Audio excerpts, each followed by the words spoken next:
Ladies and gentlemen, welcome to another episode of the Gauntlet, your place for the NFL on the Sideline Sports Network. The lineup looking a little bit different tonight. We got Detroit Dom is going to Cincinnati, so I hope he's paying attention to the roads and everything and not driving like a psychopath.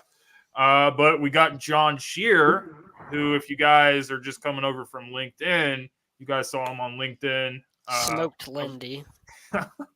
He thinks he got the best of Lindy, but I don't know about that. Lindy looked like he had something for you, so it wasn't very good. Pretty interesting stuff.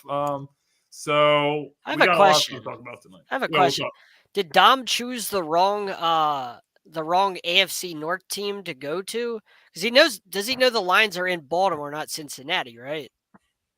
I think he did. I have no idea. I just wasn't sure if he got his AFC North mix. So he and I actually have a profile bet for this game. So somebody's going to be wearing a different team as a picture. Stay tuned for that, guys. But as we usually start the show, Sports Morons of the Week, the time of the show where we talk about the dumbest things and stuff in sports. Jay, if you would do the honors, please.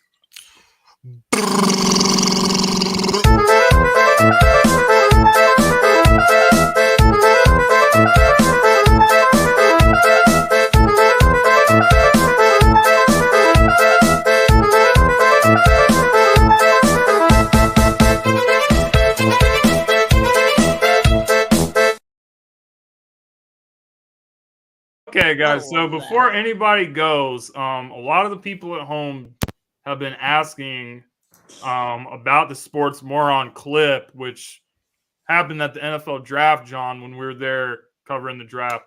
So I just want you to I've already explained my side of the story. So I think the people at home, the viewers, they want to know your side of the story when it comes to that moment in particular when we were doing the Gauntlet live in Kansas City. Muted. I think you're muted. Me? What's going on? Oh, you good. You good. Okay. Was that when Kirk made that like absurd he said the Eagles weren't the best team in the NFC or something like that? Or he said the Eagles was that about Jalen Carter? The Eagles had the worst draft. Oh my gosh. It's so painful I had to get it out of my mind. My gosh, how do you say they had the worst draft when Jalen Carter fell to the Eagles like what, at 10th, 9th or 10th or whatever, and he was supposed to be a top pick? My head hurt so bad. I couldn't believe the words came out of his mouth. That's why you saw me with my hands over my face. James and I were just like, that really just happened, like live on the show. To walk out of the room. While we're in the room with other journalists. You had your hands on your face like your kid did something like, oh my God, I can't believe you did that. I was so embarrassed. Anyway, that's John's side of the story, guys. So, does anybody want to kick us off for the Sports Moron of the Week? I gotcha. So, my Sports Moron is the NCAA. I know what people are thinking when aren't they Sports Moron, but So, this is my concern. So, James Madison University Dukes, they went to the FBS about 2 years ago. Last year actually. They are currently 7-0 and on pace for 12-0. Last season they went 8-3, but they have a bylaw in the NCAA which I think is dumb as hell, and this is why they're Sports Moron, and because it needs to change. But they have some bylaw where if an FCS team goes to FBS, they're on a 2-year doghouse, meaning they are not eligible to play in a conference championship or a bowl game. And it's to get adjusted to FBS. Dude, James Madison went 8-3 last year. They actually filed a request after last season to shorten their reclassification ban to 1 year, which got denied in April. Listen, here's the deal. If you thought that, if they didn't think that they could hang with a higher division, then they wouldn't have taken it. Or maybe they would have taken it and it would have been a big mistake. Who knows? But bowl bands and conference championship bands. Oh, by the way, they were division champions in their division last year, so they should have played in the conference championship game. Anyhow, bowl bands and conference championship bands are for teams who legitimately get in trouble. I'm talking about like illegal scouting or point shaving, whatever you want to call it, okay? If they legitimately get in trouble, that constitutes a bowl band or a conference championship band. Not because, oh, hey, little guy, well, welcome to the, oh, man, the Astros just took the lead. So, anyway, I got all flustered. Anyway, all hail Altuve. So, with that being said, Sports Moron, get rid of the bylaw, okay? All right? They're a part of you now. Treat them fairly, okay? They haven't done anything wrong. Don't persecute them by having 2 good seasons and nothing to show for it. That's odd that you would think that you would see that from them having somebody going from a smaller division to a bigger division or bigger, landscape. You would think that if it was a less bigger to smaller, they had more of a chance to be successful in the first 2 seasons. It just didn't add up to me. Okay. JJ, do you have one? It's kind of, I guess it's funny. My Sports Moron is Las Vegas, and particularly the FanDuel Sportsbooks and DraftKings and Caesars, who thought that the Wizards could win 24 games this year and put that as the over and under. If my team wins more than 20 games, I'm going to be very surprised. I don't know why they think that this team has a chance to win a couple more games than everybody thinks, because at the end of the day, we couldn't really play defense before, and we still can't play it now. So I don't know where this 24 wins is it's kind of moronic to me, because when I put my bet in, I definitely hit the under, like, yep, we're going down. We're not going to end more than like 21, 22 games. So I just want to say, Vegas, I appreciate you trying to be all great and everything, but you're kind of moronic for sitting there thinking that the Wizards are going to win 24.5 or more games as your prop. Did you see the video of one of the Wizards players was getting pissed off because Jordan Poole wouldn't pass the ball? So that is Denny Adivia and Jordan Poole. And at the end of the day, I'm hoping this is growing pains or just getting used to it, because at the end of the day, when we let go of some players, one of the people that is asked to step up is going to be Denny Adivia, because he's like a point forward. Oh, wow. Okay. On that note, y'all take it away, because that just is a mic drop. John, you got something? Yeah, I mean, I think it has to be Josh McDaniels. This guy has so much talent on the Raiders. You have Josh Jacobs. You refuse to use Hunter Renfrow. You traded for Devontae Adams so he could be with Derek Carr. You got rid of Derek Carr. You give Aiden O'Connell a start where you don't give him first team reps all week, and then you ask him to start. You sign Jimmy Garoppolo. You have Jimmy Garoppolo to a big deal. It has to be him and the I guess the whole Raiders team, the whole Raiders front office. It's just so bad because you have so much talent. You're going to have to trade away Devontae Adams, who's saying he doesn't want to go anywhere, but you sign him to a big deal. You trade all those picks for him. It's so bad in Vegas because you have all that talent. You're wasting Josh Jacobs, led the league in rushing last year. Look at Hunter Renfrow, what he was a couple years ago. Like, he was one of the best route runners in football a couple years ago. And now they don't even try and use him. And Devontae Adams, I mean, he had 2 catches last week, and he's growing frustrated with his role. Sports Morons. I mean, it's not just Josh McDaniels, this whole front office of the Raiders. It's so bad, wasting all that talent, moving them out to Vegas for nothing. Should have just stayed in that crap hole, shithole, whatever you want to call it, out there in Oakland. Should have stayed out there. At least you would have had the black hole where you have passionate fans. Now you just have like this giant Death Star in the middle of the desert. It makes me sad as a football fan to see all that talent and a great organization, or at least once was great, wasted by these clowns that run the Raiders. It's so embarrassing. I hate seeing once proud franchises turned into mush. It's just embarrassing. I hate it as a football fan so much. Yeah, Not the to Raiders. mention, John, on as far as things overall being bad on the Raiders, you also got Chandler Jones who got arrested and then released from the team. Hold on, then he had to outdo himself. He got arrested again. Again? Yes, again. Within a Yeah. matter of like a week, dude, like or 2 weeks. Like you can't make this up. It's like getting fired for stealing boxes on your day off. Like, how do you do that? And then you get fired again on your other day off. So it's crazy over there with the Raiders. But I definitely think McDaniels is going to get fired after the season. He's so bad. I think Yeah. you're seeing the difference between an owner who doesn't know football to owners that do know football but can still be successful. Because Mark Davis, I think, is just like Jerry Jones, except for the only thing is Jerry Jones actually played football a little bit. He's actually understands it a little bit. So his teams are typically a little bit more successful than this team. But that whole Raiders organization, if you look at the history of that team in the last couple of years, it looks like a toxic, dysfunctional, just free-for-all type situation. And everything that you're explaining about why you're not using one of their best weapons who can actually move the chains for them and open up the offense for other players that you want to get open, like Devontae and Jacoby Myers. Like, I don't know.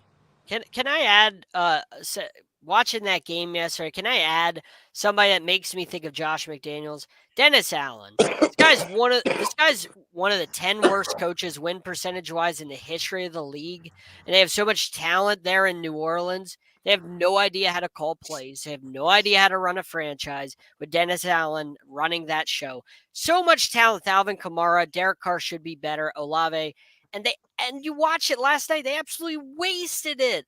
Like, They that did. makes me upset because it's like that team could be a lot better and they should be running away with that division. Sorry, but makes me think of McDaniels because Dennis Allen's a clown of a head coach. And I hate I him would as a not head be coach. surprised Sorry. within the next year or 2 years, Chris Olave either gets moved or something, because last night just looked like a really, really bad sign. It was really bad. Like, and the thing is, and essentially, that when he stopped on that fly and Derek was pissed, their team started playing better, and they cut him out of everything in the next drive. And Dennis Allen always looks like his wife just handed him divorce papers. He always has that look on his face like he didn't see it coming, but we all knew it was coming. Sorry. I gotta look up the metrics, but I wouldn't be surprised if the New Orleans Saints have one of the worst red zone percentages in the league. I mean, I think in the last now 3 games they only have 1 red zone touchdown. Yeah. Out of like X amount of trips. So like, yeah, I mean, more to come on that, but it's the play calling. John's right. They got a lot of talent. They were my preseason pick to win that division. Same here. Now I look There were a lot of people's picks. You know, sorry, I didn't mean to take your show off the rails. It just really bothered me. Nah. This show always goes off the rails. You don't even know, man. Oh yeah. But I'm gonna go ahead. I've been waiting all week so I could speak about this situation. Didn't get to speak about it on LinkedIn because it wasn't part of our show. It's Ben Simmons. Donovan McNabb. By the way, before I get into it, I want to say shout out to my brother JB Ellis. The next time I can get him on the Gauntlet, I'm gonna have him tell you guys the story of our little run-in with Donovan. But Donovan this week went on a local radio station in Philadelphia to stir stuff up with the Eagles. Obviously, coming off the Jets' loss, everybody in Philly is kind of in disarray. I go back to before the complaint from A.J. Brown. I've seen it before. I understand it. I know as a quarterback, you do not want to be involved in it. Play calls are more catered to try to feature instead of establishing a tempo and spreading the ball around. First of all, just to break this down, the situation of Jalen Hurts and AJ having a little situation on the sideline is not even close to the things that was going on with T.O. The reason why everything turned to crap with the T.O. and the Donovan situation, which T.O. was a part of the problem. I'm not absolving T.O., but I also feel that Donovan has never really gotten the share of the blame that he does deserve for that situation. He's not a great leader, and he wasn't really able to handle playing with a guy that has like such a dynamic personality, passionate, emotions on the sleeves kind of guy, which we know T.O. is. T.O. is a competitor. He wants to be great. Donovan was not able to do that, and he also didn't want to be outshined by T.O. Jalen and AJ have such a good relationship with each other that it's not even remotely the same. So that's number one. Second of all, go ahead. Can I throw in this? Donovan McNabb doesn't mention that T.O., who was coming back from a broken leg, his leg was still broken. It wasn't fully healed. He played the Super Bowl and had nine catches for 122 yards on a broken leg. Almost carried them to a Super Bowl victory, if not for the Patriots and their heroics, like always, and Tom Brady. But 9 catches, 122 yards on a broken leg. Like, shut your mouth, McNabb. Sorry. And I know James got a little bit more. I would just say, like, it's funny because if you look at the years, everybody got a lot to say to T.O. until T.O. pull up on you. And then all of a sudden, it's we are grown, we not doing this and stuff. But he look at y'all like, y'all, So I don't necessarily, go ahead. Sorry McNabb has just always dodged the accountability when it comes to the T.O. situation. He tries to like play the victim with everything, but he had a lot to do with why there was such turmoil with that situation, which is why I don't think he's even qualified to make this comparison, because it's a non-comparison. The two things are the exact opposite. And then saying that Jalen doesn't want to deal with it and he doesn't want to put up with AJ, they have no problem with each other. And the narrative of they're force feeding the ball to AJ is wrong. They're still throwing the ball to Devontae Smith. Devontae Smith had a bunch of key drops last week. He's got to get it together. They're still using Goddard. They're still using DeAndre Swift. They're getting the ball around. They're not just forcing the ball to AJ Brown. So that's just a false narrative. So in short, Donovan McNabb is just trying to stir stuff up. He's trying to stay relevant, and this is the only way he can do it. I mean, to your point, I know we got to move on, but I remember on several occasions the minute this whole thing broke out about him and AJ Brown, where Jalen said that type of stuff happens between us all the time because you're both great players and trying to be whatever. And if you're force feeding them, I think the Eagles only lost their first game this past weekend. So the force feeding has seemed to be working, and at the end of the day, he has had the matchup the last couple games. So it's not as if they're force feeding. They're just exploiting the matchup. And when he keeps exploiting it, it's going to be well. Like this weekend against the Dolphins, they're not exactly the strongest at corner, especially against guys of his nature. He has the matchup. We're going to see what's going to happen. But I suspect it's just going to be more of the same. And Donovan to me is like, look, he's the one that will talk that crap, but then act like he don't know what happened when somebody bring it up in his face. Like, that's just exactly how he is. Yeah, he's not about it. We all know like that. You know the Hugh Douglas story, right? Yeah. Like, you remember that ESPN where he was sitting there saying after Hugh Douglas and T.O. fought, T.O. came back in the room and said, anybody else can get this work if you wanted to. And Hugh was like, I already fought him. The only person in there was Donovan. So I knew who he was talking about. And he was like, Donovan didn't say one word. Not one word. So that just shows you the type of person that Donovan is. So this is just par for the course for him. At least our little bit of interactions with Donovan McNabb, I can definitely attest to. I think he's like what you said as well. At least my little bit of interactions. That's what I get from the 4 or 5 times that I unfortunately ran into him. Mm-hmm. He was very snotty. Yeah, what a guy. But we got to move on to our next topics. So, Gauntlet Grinders, part of the show where we talk about best performance, who was on their grind for last week. John, since you're guest tonight, I'm going to just go ahead and go to you first. Pick one grinder from the AFC and one from the NFC. Can you come back to me? I didn't know exactly. All right, we'll go to JJ first. JJ, what do you got for me? Yes, I was actually going to say I wanted to go after y'all. So y'all okay, we'll come back to you then. I'll go to Jay unless he doesn't want it. I got it, man. So my AFC grinder, I got to give it up to my guy, linebacker Blake Cashman of the Houston Texans. He had 15 total tackles, 9 solo, 2 for a loss, and 1 quarterback hit. He was actually named AFC Defensive Player of the Week in the win versus New Orleans, 20-13. This man was all over the field. Wherever the ball was, he was. So this is exactly the type of defense that we need. That's reminiscence of the days of J.J. Watt, Brian Cushing, the 2011, 2012, 2016 defenses. Like this man right here, and Will Anderson Jr. He's been going off himself. But Blake Cashman, definitely great. I believe he came from the Jets. Actually, we signed him. But a great addition, awesome asset. AFC Defensive Player of the Week, great job by him. And then in the NFC, I got quarterback Jared Goff. I mean, 30 of 44, 353, 2 touchdowns, QBR of 78.8, passer rating of 107.5 in the win versus the Bucks. Dude is simply playing lights out right now. The Lions are the quick strike offense. He got St. Brown came back this week. It got him going and everything. He had a monster game in what was deemed the game of the week on Fox. Was really one-sided. The Bucks brought the creamsicles back, but it wasn't enough because the Lions played like they've been all year long, and they now are tied for the best record in the league, thanks to number 16. And those are my Gauntlet Grinders. They played the creamsicle uniforms, and that was when they were the worst, if I remember correctly, when Tampa Bay had the creamsicle uniform. Mm-hmm. But Jay, let's go. John, if you want to go, I can go after you. Yeah, for the AFC, I got to give it to the Browns defense. Finally exposing Brock Purdy for what he is. When you don't have CMC and you don't have Debo to carry you, and you got to actually do it yourself against a really good defense, arguably one of the best in football, we see what Brock Purdy's made of. And the Browns exposed him, took him to the woodshed, and he did absolutely nothing. This is what I thought Brock Purdy is. This is what he actually is.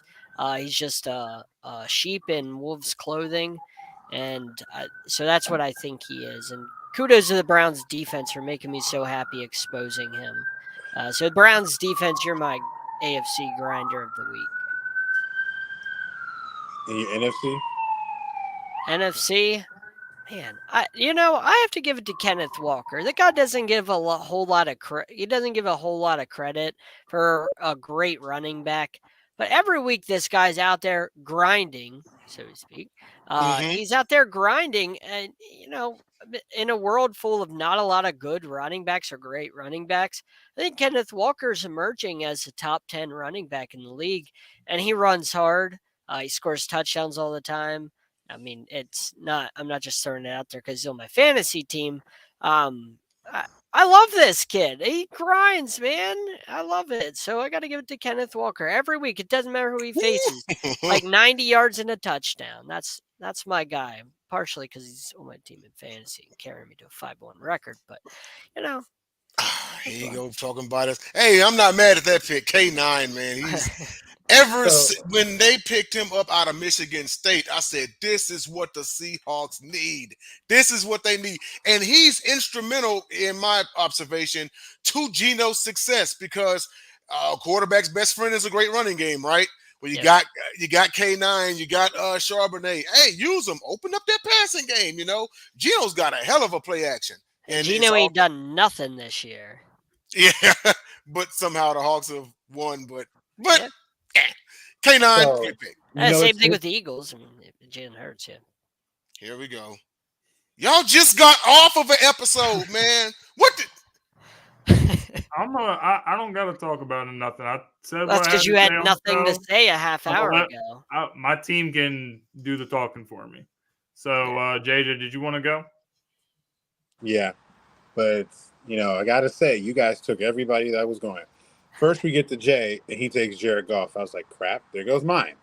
Then John comes, and he does the Browns defense. I was like, okay, there goes my other one. So, and then to top it all off, John went with Kenneth Walker. And I was you should have skipped everybody. You had your chance. Actually, this is a beautiful thing because it shows that we are looking at the same things. If I will say, I will give AFC running back to the Miami Dolphins, Raheem Mostert, coming in and literally dominating the touchdown chart for running backs right now. He has to be the number one guy because I think he's almost at double digits, if not. Yeah, he's at 9 right now, yeah.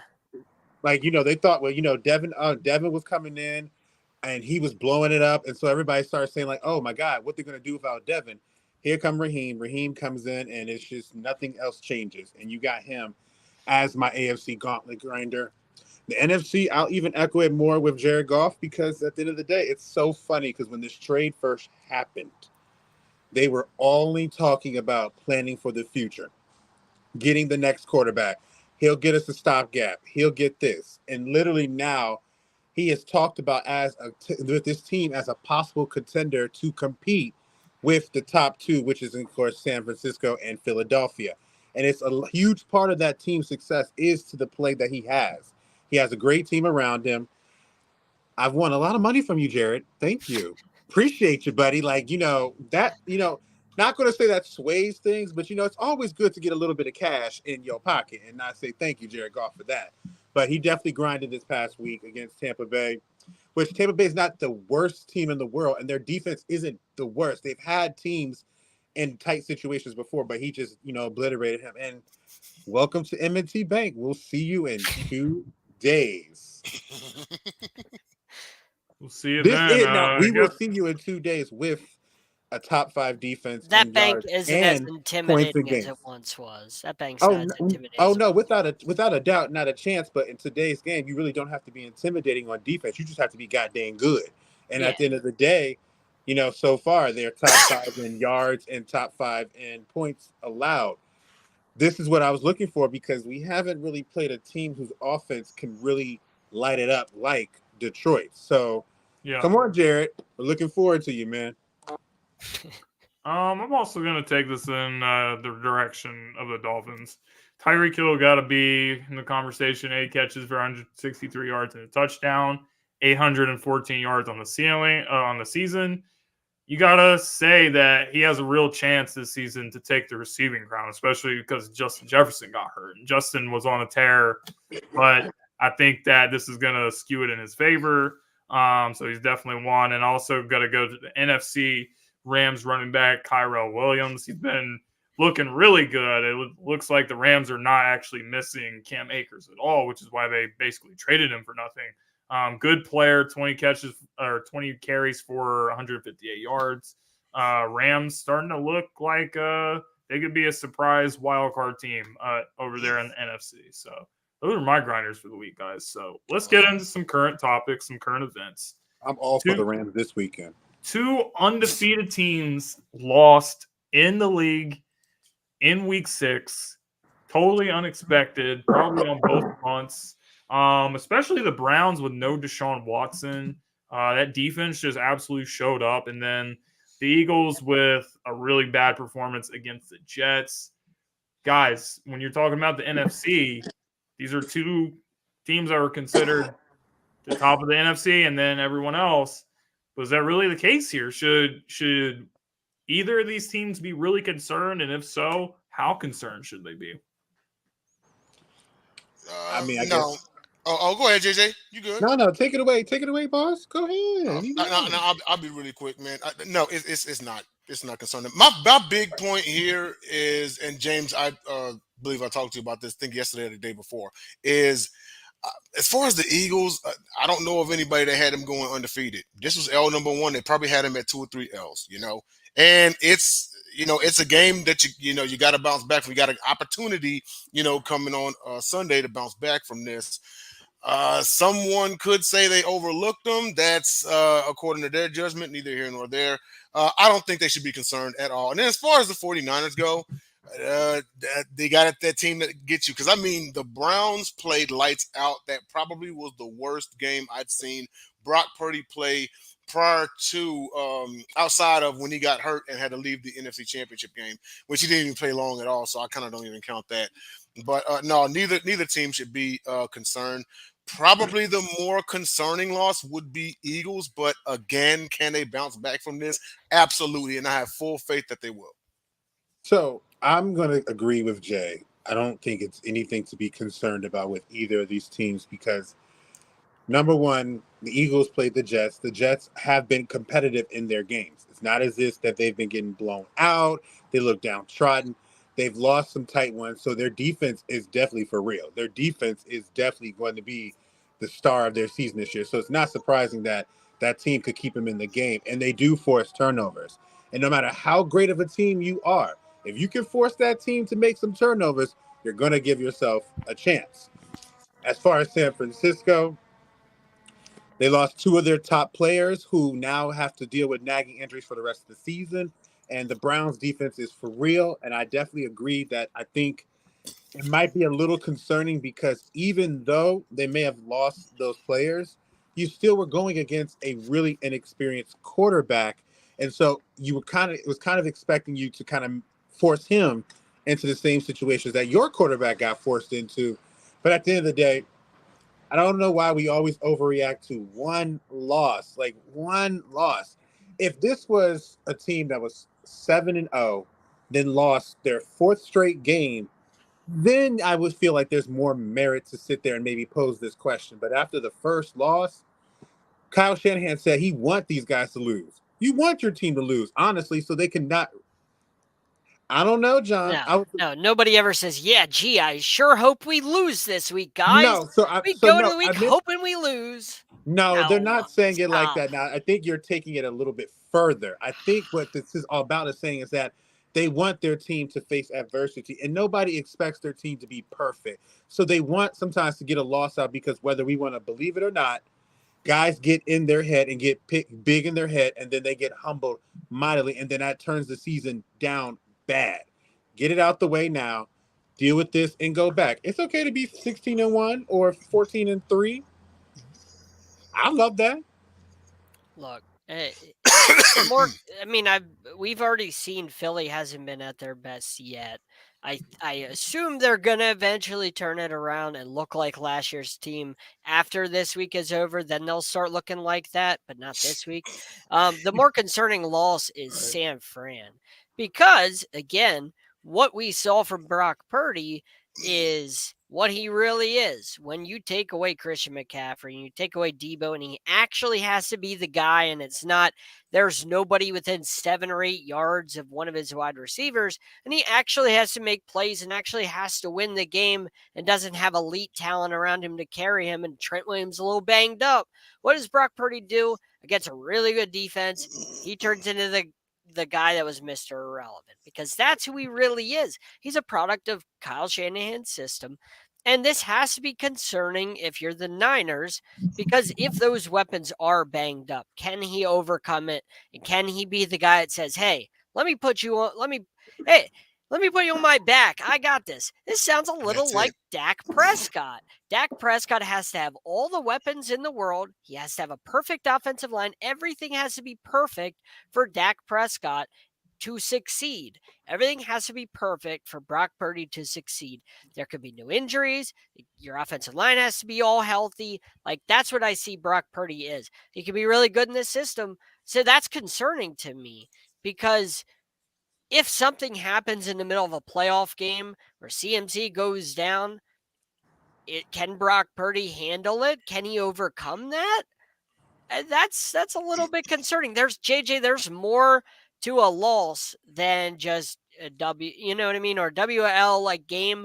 Like if you win or lose, there's more to it than that. That's why I break down games. That's why I look at these games.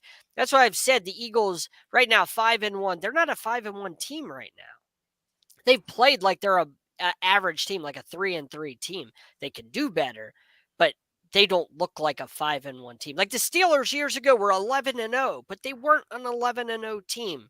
So JJ, you're crazy for everything you said, especially, man, I sure hope we lose. Like, get out of here with your nonsense. Get that Ravens hat off your head. You have it a little bit too tight. Eating too many crab cakes or something. I don't know. I'm sorry, I wasn't paying attention to anything you said. Say that again. Yeah, okay, well, never mind. It wasn't important. It wasn't important. So, John, actually, I agree with you as far as him having, because we have yet to see Brock Purdy really put in that situation. I'm talking about the type of situation that turned Peyton into Peyton, that turned Brady into Brady, that turned Breeze into Breeze. I'm talking about a game against a formidable opponent where your running game is inept. Your defense just gave up 30 points, and it's still a close game, and it's on you to win the game. I'm not saying he can't do it. I'm not saying he will do it. But in order for him to be, because I know, James, you were saying like, oh man, you need to stop talking about him being the next Brady and whatnot. I agree. But here's the thing. I mean, that's the way people are. That I have to blame also the media for what they're doing because yes, San Francisco is a great team. They have a lot of great players, but if you pay attention to what some of these people have been saying, it's a little bit borderline ridiculous. It's knee jerk. It's like, but we know people this. have been It's knee jerk. saying Brock Purdy's better than Jalen Hurts. He's better than like all the top quarterbacks in the NFC, and it's just like you guys know he's not better, but you're trying to push something and trying to act like this guy. But we also need to, like Jay said, we at least at some point need to be able to see an opportunity, a moment to see what he actually is. Because all he is right now is he's protected by the system. He's protected by amazing weapons, which there's nothing wrong with having great weapons. There's nothing wrong with it. But we haven't seen that moment where Brock Purdy, kind of like Tom Brady at the beginning of his career, was a game manager for the first couple Super Bowls. But then you started to see him, when they needed him, he carried them. Like he carried them. He kept doing it and eventually went from game manager to the guy. And so with Brock Purdy, that's why I say it's concerning because it's like the one time so far we saw where he had an opportunity, he came up and he was really, really bad in that Browns game. And he didn't look good in the NFC Championship either. The small sample size, he didn't look very good in that either. Like I think him getting hurt, bailed him out from getting a lot of criticism, which he would have gotten had he stayed healthy because the Eagles were going to eat him alive in that game. They were already doing that. He got hurt, and I think that saved him from the criticism that I'm giving him right now. He would have gotten all of that in the NFC Championship because he would have played really bad. That defense and that crowd would have ate him alive.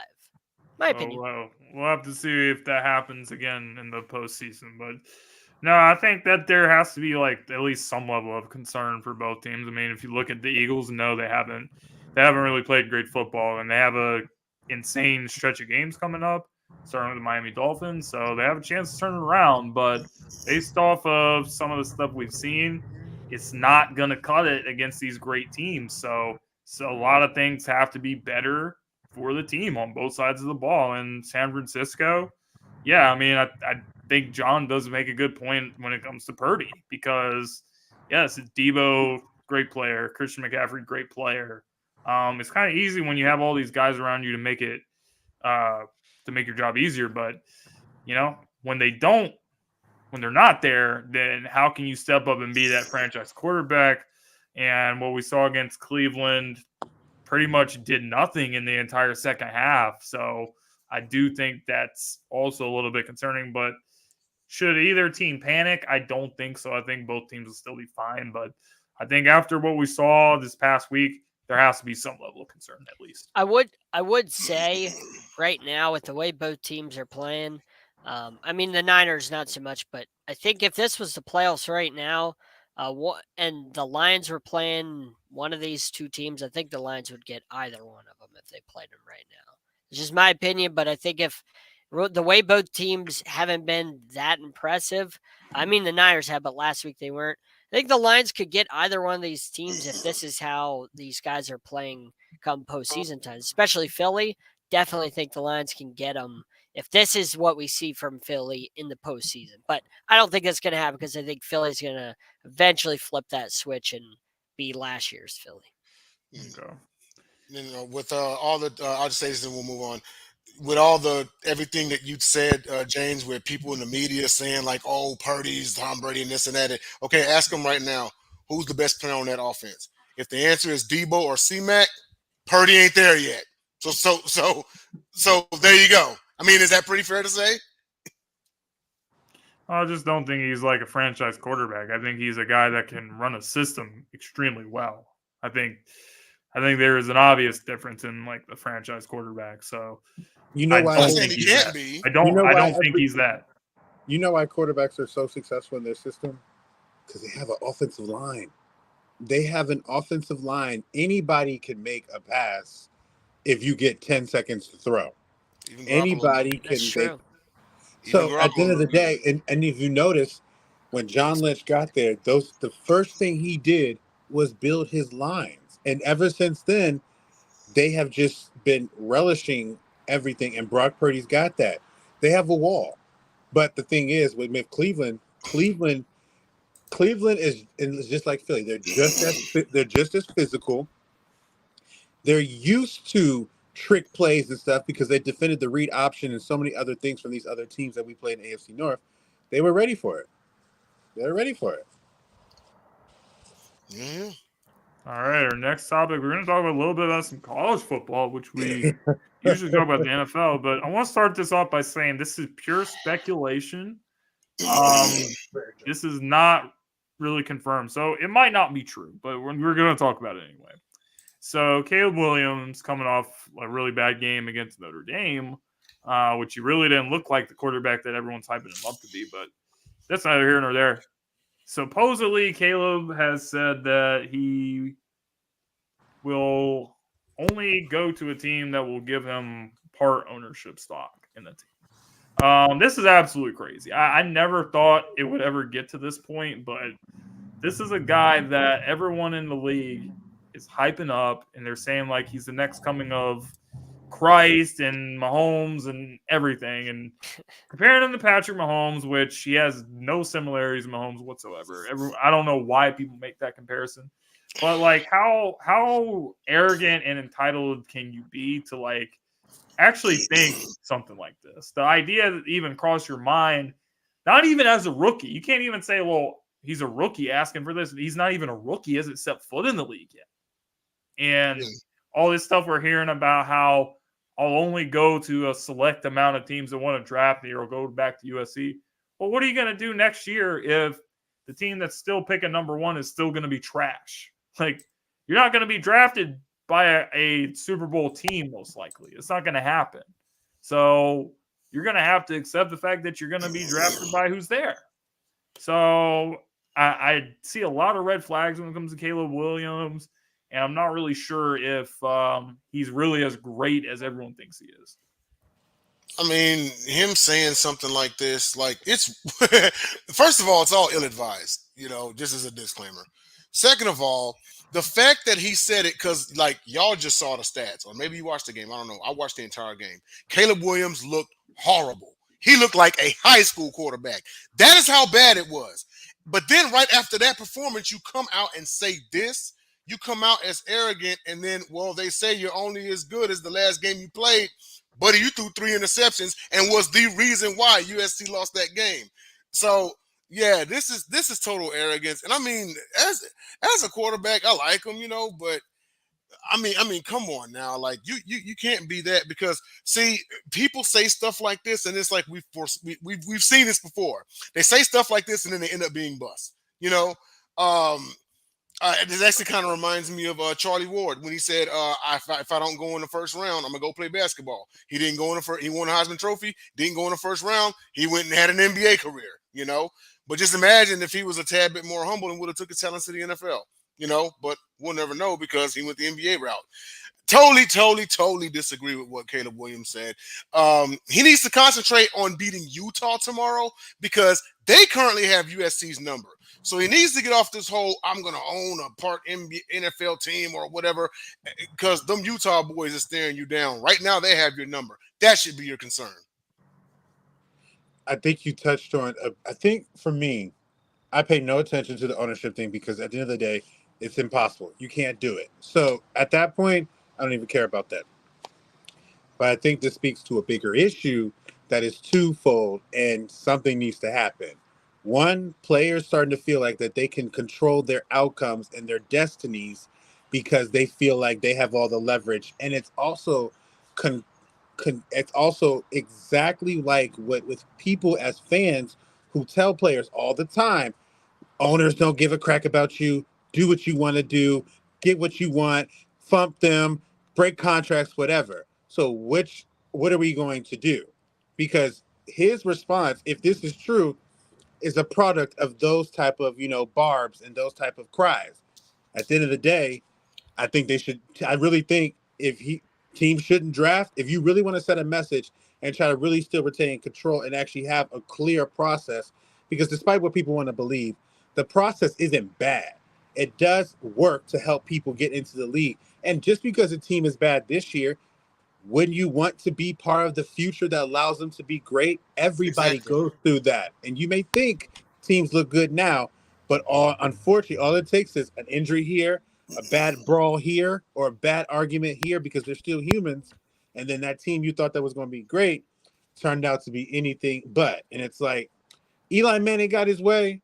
But one thing about this, they weren't arrogant about it. He just didn't want to play there. He wanted to play there. But after that, it was done. Ricky Williams had his deal. It was turned. It subsided over years. But like with Caleb, like, come on, man. Like I don't. But if I'm very curious to see what is going to happen over there, because at the end of the day, if you declare and somebody drafts you, that's on you to decide. If you really want to go back, I'm thinking to myself, like, you may not realize what that's going to do to your image and to people, because trust and believe, you may get the bottom feeder tea whether you like it or not, because the only team that would take a chance on you is somebody that actually is desperate for you and not a team trying to build because they see what you've been doing as you trying to in your pre-draft process. Johnny boy. You got some good points, guys. So the article I read from a lawyer that spoke on a Forbes article, he basically said, in order for Caleb Williams to want ownership in the team, he would essentially have to give up his salary when he gets signed. So he wouldn't be able to have a salary because he's getting equity in the team. So there would be no salary for him. Would he be okay with not having an NFL salary? Probably not. I mean, because he owns part of the team, he gets equity, that means he's not going to have a salary. Then you have to ask questions like, which players would receive that equity for how long? Also, free agency and trades. What are you gonna if you own the team? If you're a part owner in the team, then you have a say in trades and free agency. And do you know how to run that stuff? Like, do you know how to take care of that stuff? Are you going to look out for your buddies on the team? Like, say the Bears get him and Marvin Harrison Jr. Like, is he going to look out for Marvin Harrison Jr. whenever he wants a big contract? Like, what is going to happen in those regards? So those are issues that you have to consider. There's a lot more than just getting an ownership. And there's also a lot of paperwork that comes with that. It's not just cut and dry. Like, there's a lot of things there's a lot of stuff that the team and him are going to have to go through in order to make that happen. Like I said, do you want to give up your salary of being an NFL quarterback? Probably not, because you're not going to be a millionaire. You're just going to own a team and you'll have a share. You'll have shares, but you know what I mean? So I don't think that this is at all possible. I mean, you can legally do it, but if you want to be a millionaire, I mean, maybe he is for NIL, but if you want NFL contracts, you're not going to be able to be an owner. So this is just nonsense. I think it's absurd if he actually is this arrogant, because, I mean, why don't you go back and look at his bowl game last year, what he did last year? Look how bad he was under pressure. Look how bad he was last week. When this guy's had to face real pressure, why don't we talk about that? When this guy's had to face real pressure in his career, games that matter, he's been awful his entire career in games that actually matter. Not against Colorado, against teams that are really, really good, bowl games, pressure spots. This guy's been nothing but bad, throwing more picks and touchdowns. So why don't we talk about that? Like, instead of him being Patrick Mahomes, why don't we talk about how bad he's been under pressure? I'm no similarities between him and Mahomes. With the pressure, with him folding under pressure now multiple times in his college career when it mattered, I'm not sold on him yet, because I need to see that he's a winner and not just a guy with a talented arm. I mean, Jay Cutler was a guy with a talented arm, and he wasn't a winner. So maybe he's Jay Cutler. He might be, I mean, he has to realize that he's not going to be playing Arizona every week. And guess what? When Matt Stafford was drafted to the Lions and somebody asked him, they just came off an 0-16 season. They asked him, well, do you want to be a Lion? They just went with a losing season, a winless season. He said, yeah. He said, I want to be the guy that turns this around. I want to be that guy. I haven't heard that from Caleb Williams. He doesn't want that. he can't deal with the pressure of being the guy that's supposed to turn an organization around. So, but it's like if you want to get to a perfect situation, what are you really saying about yourself? exactly. I mean, so that's what we have time for. Sports topics. Now we're gonna go to our non-sports topic. So non-sports topic. Yeah, it wasn't me. Tariq, Okay. I got it, man. So Jada Pinkett-Smith. If anybody's been sleeping under a rock, she wrote a new book this week where she revealed a bunch of more stuff about her feelings towards Will Smith, and just said a lot of things to really degrade him even further publicly, saying stuff like, well, I haven't really viewed him as my husband for like the last 6 years. We haven't called each other husband and wife.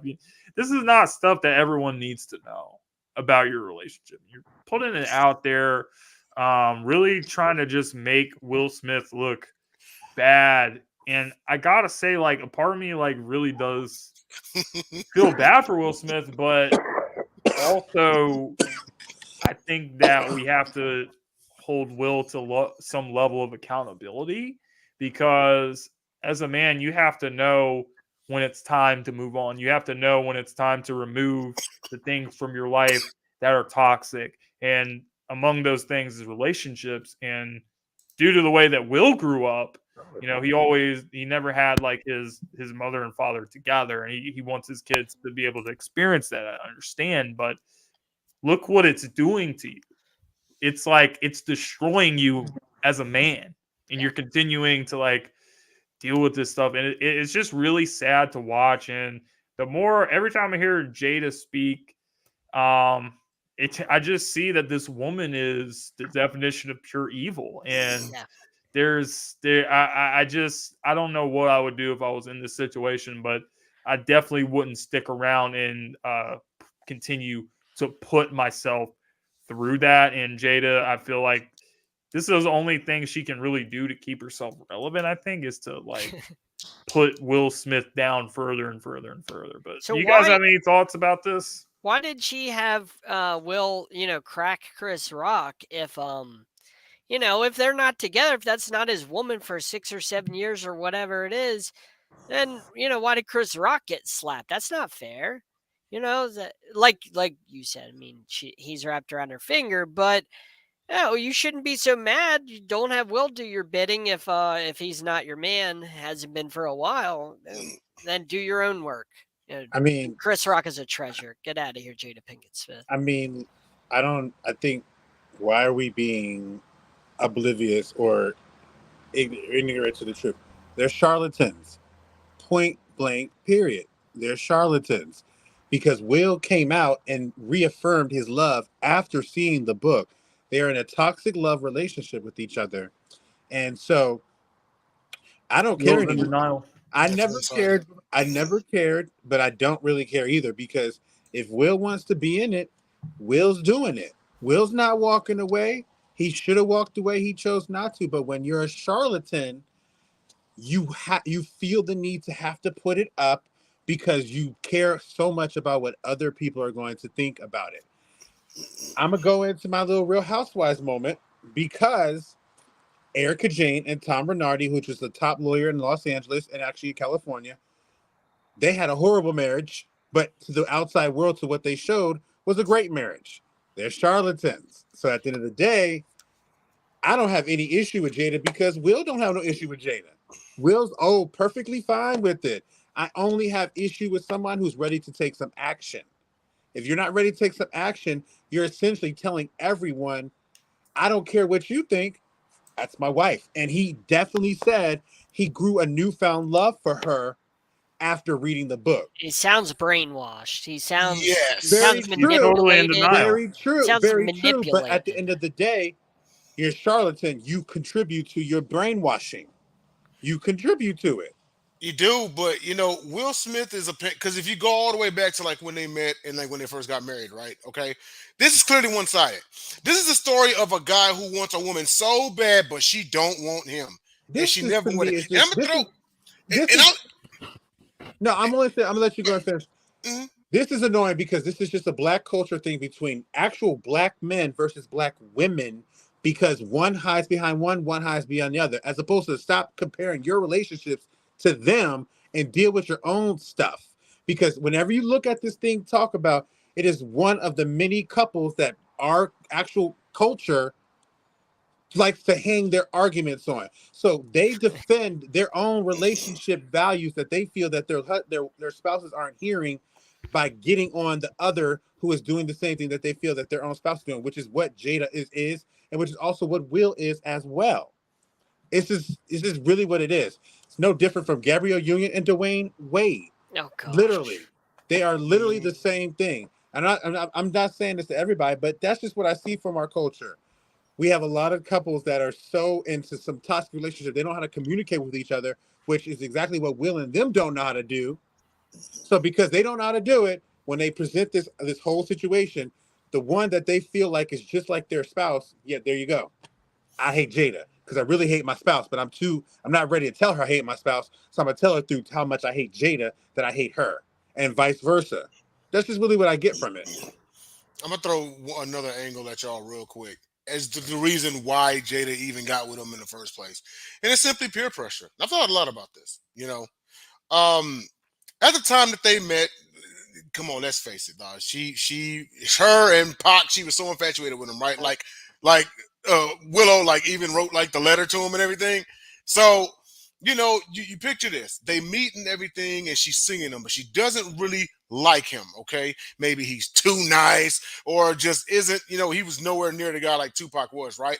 But she's got her friends getting in her ear, like, hey, Will Smith, think about it, he's such a good dude, such a good guy, and he's Will freaking Smith. He's headed to the moon. Name. Yeah. Yes, he's headed to a moon. You'd be a fool not to get with him. So now she feels forced to marry the guy. This explains all of this, at least from my end of the table. Add the element of the fact that Pac was dealing with Suge Knight, and anybody dealt with Suge Knight should not be trusted. True.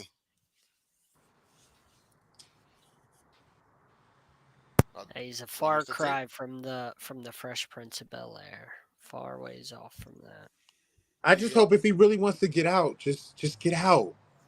Maybe it's not easy, but at the end of the day, it's hard. Like I said, he's being manipulated so much that psychologically, like, you can't get out. That it's an abusive relationship, and a lot of times, JJ, when you're in an abusive relationship, whether it's family or somebody you're dating or whatever, if they're so abusive to you, it's hard to get away, because when they're abusive, they can break your mind, and then it's hard because you just feel obligated to stay, and they manipulate you so much that it's hard to get out. Like, that's what happens to people. So no, agreed. Maybe she's so abusive, mentally, because seems to be really good at that stuff.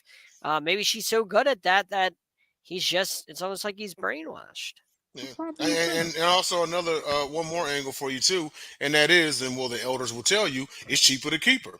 I don't know about the divorce, the divorce law. I don't know where they got married or anything, but divorce laws in like California are like mean, right? So like Will Smith is worth $350 million. Jada is worth $50 million.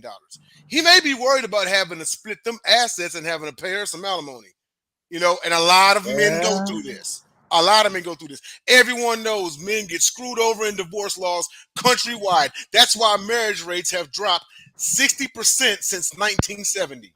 There's another angle. Preach, Pastor J, preach. There's another angle, and I'm sorry, y'all ain't gonna say it. I'm not gonna say it, but they have their own reasons for why they stay with each other. I mean, probably so, because at the end of the day, there's so many instances throughout the relationship where people have actually looked at Will and like, either you're freaky or you might be, something else. And then that video came out where the guy was massaging him, and he literally said, only a man knows what a man needs. And I literally looked at Jada because obviously living this lifestyle, I want to see what the wife is saying. The wife sat there and shook her head like, God dang it, man, you letting people know about your own stuff right now? Why? Like, I mean, at the end of the day, they have their own interests, and I think that's factual for a lot of relationships out there. But I think that also adds into the manipulation, because maybe if he wanted to leave, she could sit there and say, "I'll expose you" or whatever.